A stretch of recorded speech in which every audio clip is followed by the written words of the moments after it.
मग तुम्ही सांगितलं की आता तुम्ही गरम होणार आहे. ते सरकारनं जर जे आर काढलं तर अधिकाऱ्याला काय प्रॉब्लेम आहे? कारण तुम्हाला एखाद्या ग्राउंड लेवलचं माहित नसेल हे काय चाललंय. प्रत्येक शाळावाला जेवढे विभाग आहेत 100% फीस घ्यायला लागली.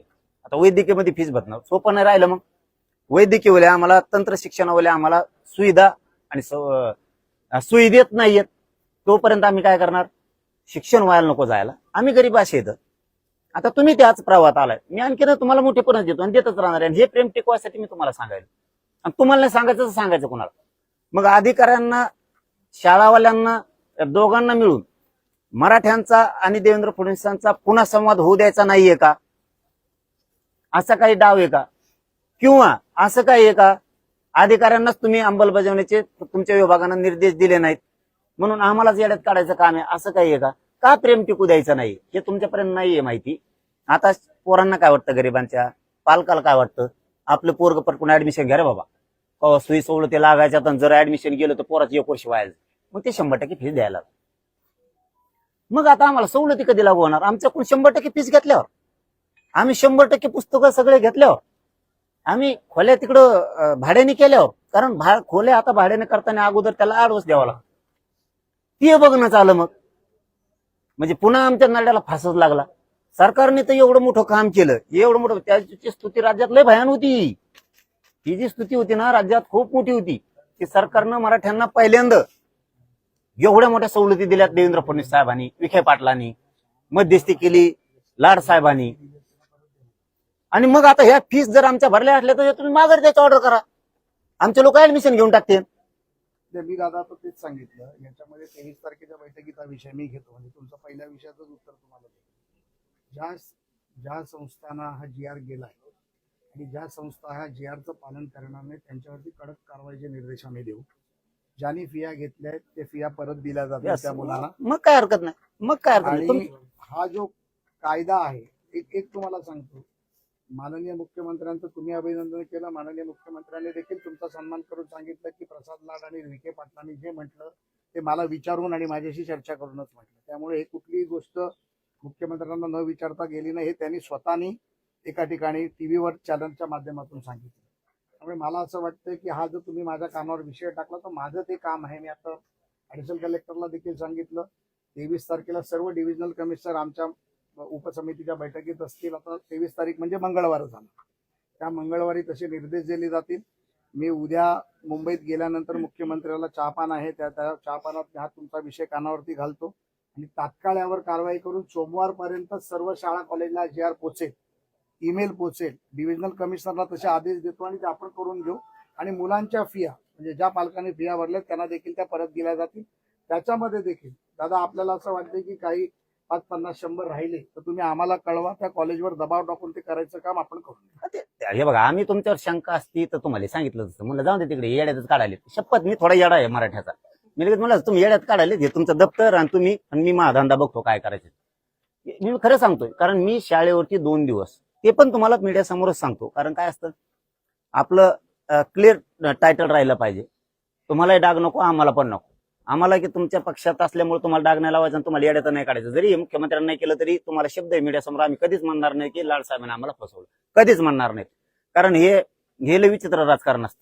त्यामुळे आम्ही तुम्हाला काय दोष देणारच नाही. हे आता आमच्या पाठीलाच पोहोचले, 1 वर्ष झालं. हे नाही म्हणजे हे सांगतोय, हे नाही, हे आमच्या मागण्याचं म्हणतोय.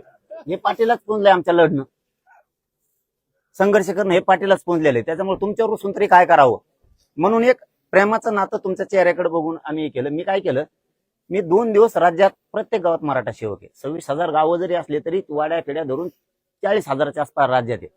माझ्याकडे जवळपास 53,000 मराठा सेवक आहे. आम्हाला कुठली बी माहिती जर 5 मिनिटात बी घ्यायची असली तरी आम्ही घेतो. म्हणजे हे पहिल्यांदा मी सांगालोय मीडिया पुढे, हे कोणाला सांगितलेलं नाही मी आतापर्यंत. आमच्याकडे तेवढी यंत्रणा असल्यामुळे म्हणलं जरा शाळा विचारा मास्तराला. मास्तर म्हणतंय पुरे पैसे फीस घेतल्यात आहे, वरून तसा जे आरच नाही. मी त्या पाटील साहेबाला सांगितलं होतं आठवड्यापूर्वी की तुम्ही हे ओबीसी मंत्रालयाला तुम्हाला सांगावं लागणार आहे, ओबीसी विभागाला, कारण तुम्ही ओबीसीच्या सवलती लागू केल्यात. ओबीसी विभागाकडून खाली त्यांचे आदेश पुटअप झाल्याशिवाय खालचे लोक ऍडमिशन करणार नाहीयेत. हे त्याच दिवशी सांगितलंय मी तुम्हाला, हे ओबीसी विभागाला मंत्रालयाला सांगावंच लागणार आहे, त्याशिवाय खाली होत नाही. कारण हे ओबीसीच्या सुविधा सवलती आहेत. तुम्हाला हसन मुश्रीफ साहेबाच्या मंत्रालयाला सांगावं लागणार आहे खाली आदेशित करा म्हणून. चंद्रकांत तुम्हाला चंद्रकांत दादांच्या सांगावं लागणार आहे आणि दादाजी भुसे साहेबांच्या मंत्रालयाला सुद्धा सांगावं लागणार आहे की हे करा, तेव्हा हे कुठंतरी आमचं कडीला लागणार आहे. नसतं हे सोपं नाहीये मग एवढं की आमच्या होऊन जाईल 5 वर्षाचं शिक्षण 1 वर्षाचं शिक्षण तरी लागू नाही व्हायचे नाही, आपण करू. तोवर आम्ही संपून जाऊ आमचे विद्यार्थी. म्हणून आता तुम्ही सांगितलं फीस वापस देईन त्याच्यामुळे आमचा तिथं बी काही त्यातली अडचण नाही राहिली. फक्त आता ते सातारा संस्थांचा जे विषय राहिला ना तो लवकर मार्गी लावून घ्या. ते तर तुम्हाला म्हटलं दादा ना, आपण ते तुम्हाला विखे पाटील साहेबांनी देखील मागच्या आठवड्यात ते सांगितलं. एजीकडे ओपिनियनला पाठवलं आणि 30 तारखेपर्यंतची वेळ घेतली आणि त्यांचं असं म्हणणं पडलं की बऱ्याच विषयावर याच्याची चर्चा अभ्यास अनेक लोकांची चर्चा करावी लागेल. ते आल्यानंतर तात्काळच आपल्याकडे पुन्हा एकदा विखे पाटील साहेबांनी आम्ही येऊ.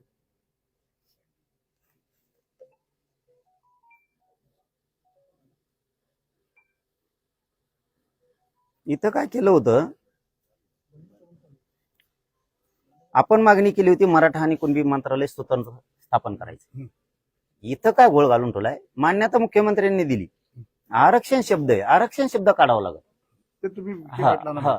तुम्हाला पण सांगितलं आम्ही त्याविषयी आणि मेसेज पण करून टाकला होता की त्यात आपल्याला ते मराठा आणि कुणबी सेपरेट मंत्रालय पाहिजे, म्हणजे जेणेकरून मराठा समाजाचे प्रश्न सोडवायला ही होणार नाही. आरक्षण म्हणल्याच्या नंतर ती वेगळा विषय होतो. त्याच्यामुळे काय होईल? आरक्षण मराठा आरक्षण कक्ष म्हणल्यावर तो विषयच होत नाही, डायरेक्ट तो दुसरीकडे चाललाय. आरक्षण शब्दाचा तिथं काही संबंध नाही त्यांच्यामध्ये. तुम्ही मात्र ती बदल करा तेवढा, तो पण घेऊन टाका. ईडब्ल्यूचे तर सगळेच घ्यायचे म्हणून सांगितले तुम्ही. 2014 पासूनचे सगळेच एकदाच विषय संपवा बरं. होय, देऊ होय. 2014 पासून एकदा एसीबीसीचं गेलं तर मध्ये ते, आपण त्या पोरांना- त्याच्यानंतर पोरांनी जर चुका केल्या तर घ्यायचं तर घ्या, नाही तर तिथून पुढे घेऊ नका, पण इथून पाठीमागचा सगळा राडा काढून टाका. म्हणजे महाराष्ट्रात एक असा संदेश जाईल की मराठ्यांचे जे पोरांची फसवणूक झाली इथून मागं किंवा जे निवड झाली ते आले नाहीत ना, आम्ही एकदाच राडा काढलाय त्यांचा, पुन्हा इथून पुढे सांगू नका असं म्हणलं तरी चालन बो. कारण इथून पाठीमागं झालेल्या काही ज्या गोष्टी आहेत त्या गोष्टीमुळं पुन्हा आम्हाला ताण नाही होणार. एकदाच ईडब्ल्यूचे सगळे घेऊन टाका, हाय तेवढी बी, आणि ईसीबीसीचे पण काही ठेवू नका. आजपर्यंतचे 2014 पासूनचे आजपर्यंत एक पण ठेवू नका. तसं ते निर्देश दिलेत. त्यामुळे आम्हाला ते 15 दिवसात त्यात वेळ मागितल्यामुळे आम्हालाही बोलायला जागा नाही, आम्ही म्हणणार बी नाही. आणि विखे पाटलांनी बी त्यावेळी सांगितलं की हे आम्ही ह्या चर्चा इथं संपले ना 22 पासून सुरू करतोय. आता आपला तिसरा मुद्दा राहिला महत्वाचा, हे झाले 2 गॅजेटचं. हैदराबादच्या गॅजेटची एसओपी काढली, खाली कोणाकडेच नाहीये. आहे का आता प्रमाणपत्र गॅजेटनुसार देत आहे का तुम्ही? आत्ता म्हणतोय मी, बळच हे बसले म्हणून हा लहान नाही म्हणायचं. आज आहेत का म्हणतोय नाही देत, आज सुरू आहेत का गॅजेट प्रमाण? आणि मग भांबेरीची कम रोखून धरली? ते नका सांगू मला. आता इथं सूक्ष्म मोक्ष तुम्ही नाही म्हणायला पाहिजे होतं, कारण एसओपीच आली नाही आणखी. हो, काल पण मी मागितली ना, दिली म्हणाले. ठीक आहे, 3 तारखेला मग हैदराबाद गॅजेटनुसार प्रमाणपत्र सुरू झाले, मग भांबेरीची कम नाही दिली? आंबड विचारा त्यांना कम नाही दिली. सर आंबडचं एक पण पेंडिंग आताच एसडी होते माझ्या. अरे मी म्हणतो भांबेरीच आहे का कोणी? काल दादांनी पण ते दोन्ही- काल भांबेरीचे लोक आले तर माझ्याकडे. हे बघा मी कमून सांगतोय, मला खरं खोटं तुमच्यावर नाही करायचं. तुम्ही आले म्हणून दबाव टाकणारातला मी तसल्यातला मोडतच नाही मी.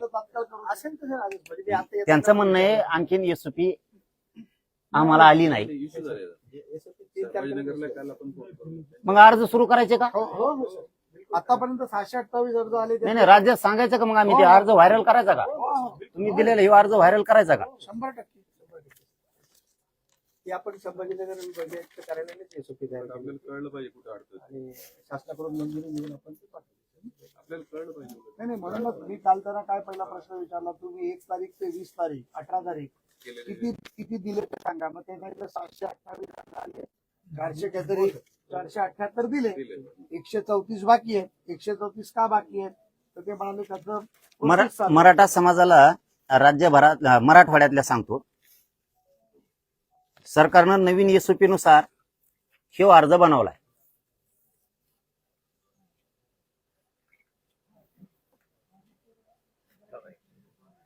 या अर्जानुसार मराठवाड्यातल्या सगळ्या लोकांनी उद्यापासून अर्ज हैदराबाद गॅजेटच्या निर्णयानुसार द्यायला सुरुवात करा.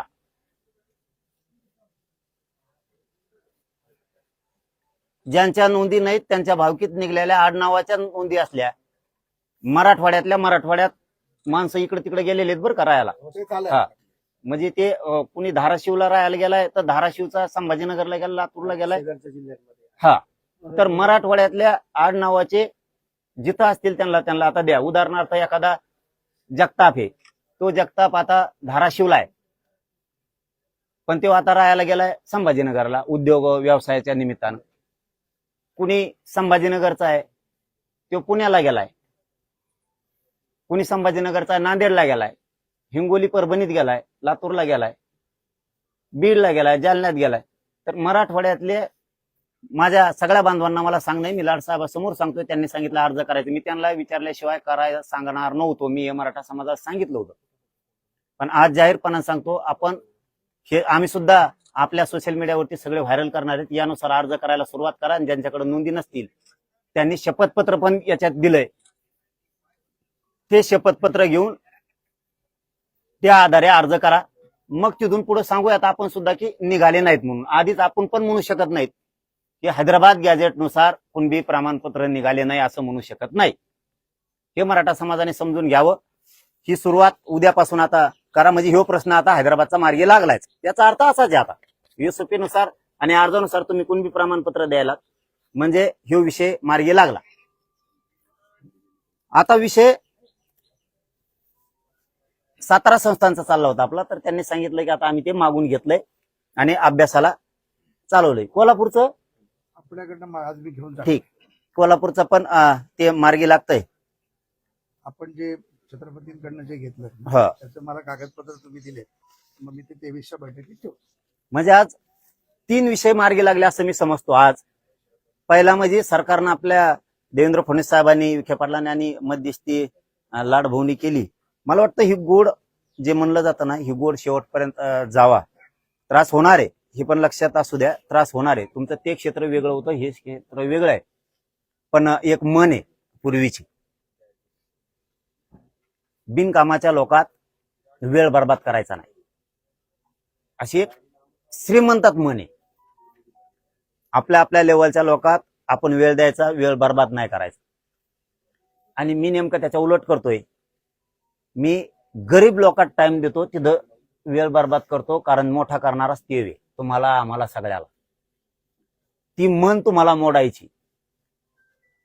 आपण म्हणतो ना, तुम्हालाही कोणी म्हणत असतं काय पळवतो रे, त्यांच्यात पुढे टाइम वेस्ट करतो रे, म्हणजे एक चर्चा असते ती.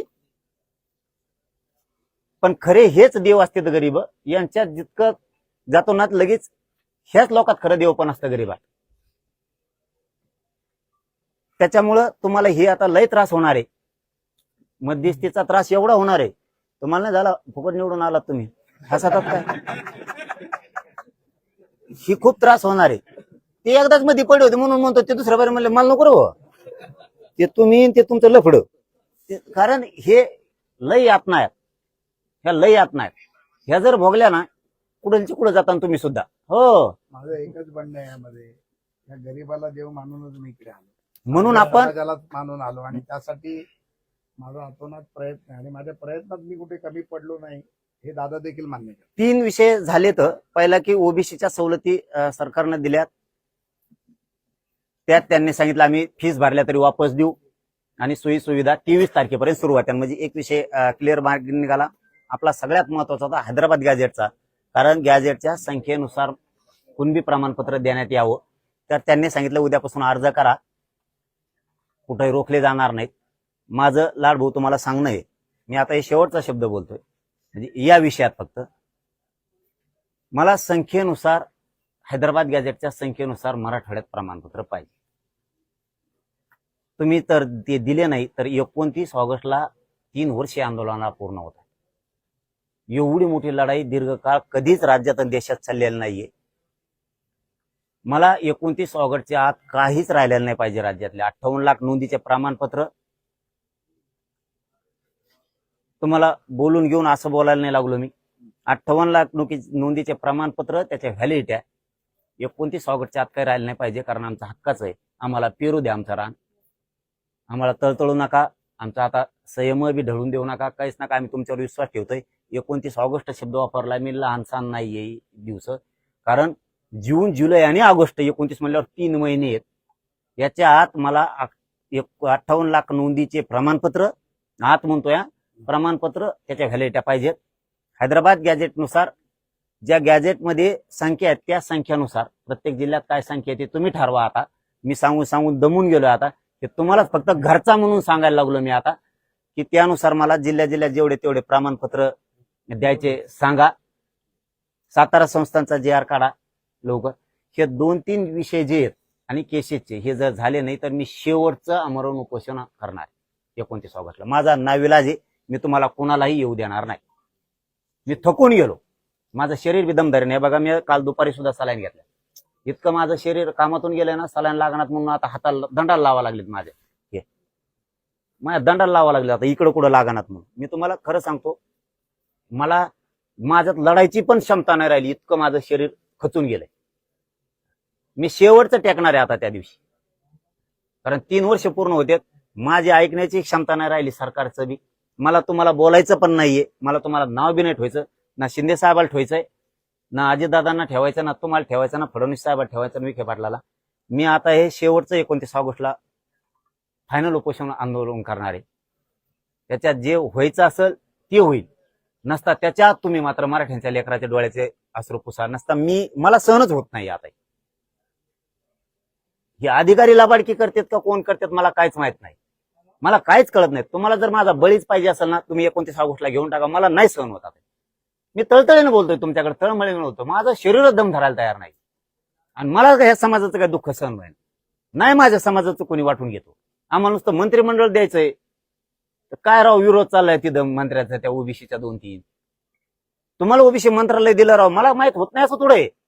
मराठ्याला काय करायचं म्हणजे ओबीसी मंत्रालयाचं, त्यांना आहे ना उपसमिती. मग तुम्हाला नाही का बावनकुळे साहेबाच्या अध्यक्षतेखाली उपसमिती? का जाळता यार तुम्ही? तुम्हाला काय घ्यायचं घ्या. तुम्हाला हजारो करोड रुपये घ्या ना. आम्ही कोण नाही म्हणतो. माझ्या लेकराला का रोखता तुम्ही? आम्हाला नाही का अधिकार प्राप्त? त्यामुळे मला ना माझी लढायची सुद्धा क्षमता नाही राहिली. आता पश्चिम महाराष्ट्रात गेलो मी. आता काय लोकांनी मला प्रेम दिलं राव. त्या सांगा मला 35,000 नोंदी नाही घालत कराडच्या कम रोखून धरल्या. कमवून सांगा, द्या उत्तर मला त्याचं. मी संतोष पाटील साहेबाला बोललो, कलेक्टर साहेबाला, मॅडमला बोललो, विभागीय आयुक्तांना, देतो उद्या. 8 दिवस उलटून गेले. कधी का देणार नाहीत राव तुम्ही? आमचे ऍडमिशन येत राव. ते आता औषधाचे लोक आलेत. कुठे रे? चाकूरचे, लातूर. 7 महिने झाले नोंदी सापडले. दाखवू द्या, बघू द्या, लाड बोल बघू द्या. मी किती तळमळीन करतोय का, मी सरकारला कमवून बोलतोय का मुद्दाम बोलतोय? मुडीच येत राव. या मुडीच्या तरी द्या ना. मुडी लिपीच्या तरी देणार राव तुम्ही. कशाला लोक मारता राव? मुडी लिपीच्या व्हॉट्सअप कर आहे ना मुडी लिपी. काय करतो राव तहसीलदार देव? काय करतोय ते कलेक्टर? हा, तुम्ही आमचा 7-12 नाही समजा. एक आम्हाला चमच्याभर माती देऊ नका. चमच्याभर देऊ नका आम्हाला. दुसऱ्याची ओबीसीच्या अजिबात आमचा त्यांचं एवढं सुद्धा काढू नको आम्हाला. हे आमच्या नोंदी तर देणार ना तुम्ही आम्हाला? का हे भाषा येते का आम्हाला लिहिता? सांगा तुम्ही. आम्ही लिहिलं घे. कमून अन्याय करता राव आमच्यावरती. स्वामींना फोन लावा. यांच्या समोर स्वामीला फोन लावा. RDC ला बीडच्या अपलोड केल्या का रे त्या? सांगा मला कम नाही अपलोड केल्या. मी आणखीन बावनकुळे साहेबाला मीडियात घेतलं नाही बरं का. इमानदार माणूस आहे, तो काम करतोय म्हणून. त्यांनी फोन करून सांगितलंय ते अपलोड केल्या नोंदी उडवा म्हणून. काय राव तुम्ही? तुमच्या भरोश्यावर मी गप्प बसलो त्या दिवशी. बावनकुळे साहेबांनी फोन लावला घेऊन टाक म्हणून. तर त्यांनी डबल फोन करून काय सांगितलं की ते म्हणे ते घे म्हणलेत, पण पुन्हा सांगितलं तसंच राहून दे म्हणून. म्हणजे बावनकुळे साहेब आमच्या मुळावर उठले का असं म्हणायचं? मग आता काय ह्या मुडी लिपी? हा, आम्ही लिहायला करा. आम्हाला येत आहे का मुडी लिपी लिहिता? काय बीडचं काय चाललंय? कशामुळं बरं? हे नोंदी साहेब लाडभाऊ, ह्या नोंदी 5-7 आहेत. 5-7 आहेत. घर आहेत 200. अंबुरे आडनावाचे 200 माणसं आहेत. 1700 त्या गावात. केलं 1700 लेकराचं वाटलं आमच्या तुम्ही? का तुम्हाला सरकारमधला ना आमच्यात तुम्हाला नक्की दंगल लावायची का अधिकाऱ्याला? किंवा देवेंद्र फडणवीस साहेब जर प्रेम दाखवत असले मराठ्यावर, तुम्हाला दिसून द्यायचं नाही का? असं काही आहे का? मग आमचा उपसमितीचा अध्यक्ष विखे पाटील साहेबांनी कोणत्या ओबीसीची नोंद उडा म्हणून सांगितली? का असं वागायला लागले मग बावनकुळे साहेब? बावनकुळे साहेबाला साहेबच म्हणतो मी आणखीन. कारण त्यांनी 2-3 कामं समाजातले चांगले केले.